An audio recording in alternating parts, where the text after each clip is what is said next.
Welcome everybody. So this is how we make AI actually work in your dealership and what AI should do, where humans win, and how to stop leaving deals on the table. Here's the problem today. Dealers are jaded from yesterday's AI inconsistencies or inconsistent results. Today, AI is better, but deals still fall apart after engagement. And salespeople aren't reading the engagement or the lead. It's still same things happen. Bad habits with leads, bad habits with reading conversations. So you got to reframe the AI. AI is not the closer. AI is the multiplier. And when you think about that multiplier, it's the amplifier. It's to help your sales team get better. So where AI should live in the actual dealership, on the sales side of it anyway, is speed to lead, after hours coverage. So, there's overflow, days off, or Sundays if you're closed in a 6-day market, missed lead recovery, and re-engagement. What AI should never do, it should never negotiate price, commit to numbers, payments, or terms, or undermine salesperson ownership. AI can overcome friction and move the customer forward, but price and deal structure always stay human.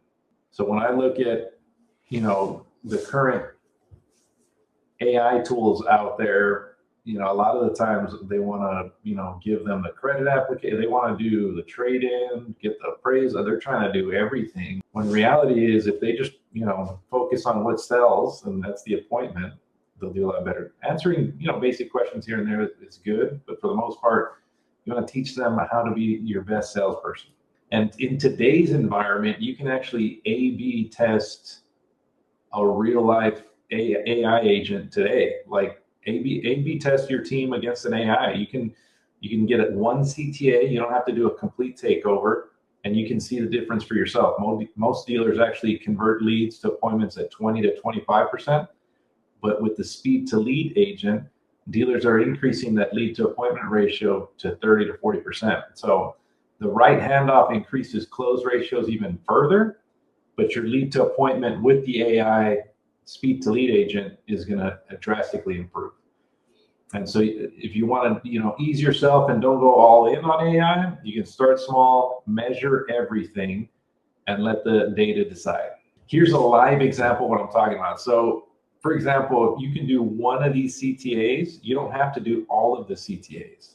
So this one CTA, say you go confirm availability, that's all you want to do, then they just do that. But what they do is they'll click the button, customer has to fill out the information, they check availability, the AI responds instantly within seconds, really less than 10 seconds.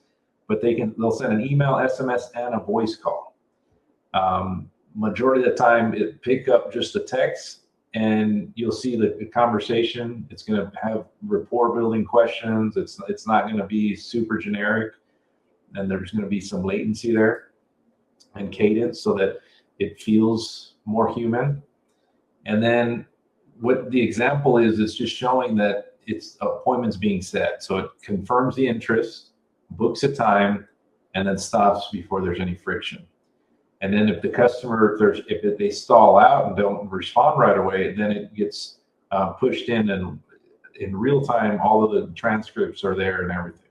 So the sales handoff, this is probably the most important part of it. So the AI does its job, gets the customer engaged, gets the appointment, puts them in the system, and then your sales team, they make the call or send a text message to the customer. And the AI did its job, asked the rapport building, asked for, the appointment, gets the appointment, and then the salesperson, instead of reading the conversation like they would answering normal leads, they just text the customer, hey, you ready to do a test drive? What does that do? You lose credibility, you lose momentum, customers opt out, they don't show. So this is where the deal kind of dies if your sales team is not dialed in on how this process should work. So what happens is what breaks during the handoff?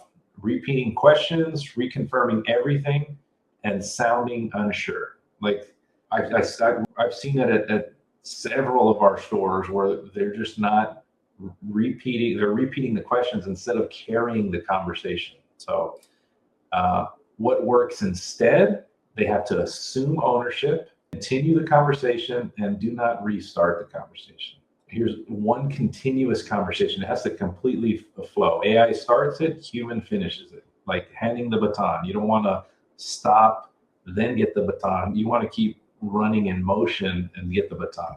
So this is the way it should sound. So first contact after AI sets the appointment. So you basically say, all right, hi, I'm calling to confirm your appointment. This is what you should say. What you should say is, hi, John, my name's Chris at ABC Motors. I saw your set for the first at 10 a.m. I'll be your point of contact and I'll have everything ready when you arrive. And then you got to stop, let them respond, and then you say, perfect, I'll meet you up front. When you get here, anything changes, just shoot me a text. You keep that cadence and that format, you'll get more people to show up and more people to have opportunities to close. So the speed to lead track, AI engages, it qualifies, books, and the human owns the whole transaction. But this is what's going to happen on the manager's reality. So AI is going to expose your process gaps. So if your conversions aren't there, you got to look at your process and your sales team. But if you have a good sales team or strong process, you're going to just blow up and sell more cars. So AI is an amplifier, it's a multiplier, it's all of that. It's super effective. So the next step, if you want to learn more, you can go ahead and scan this QR code, schedule an appointment. I can do a bigger, deeper dive on how we do things at IgniteUps. For the word tracks, guardrails, scripts, just email me, chris@igniteups.ai, and I'll email you a PDF of exactly those word tracks, scripts, guardrails, all of that to help you in your AI journey.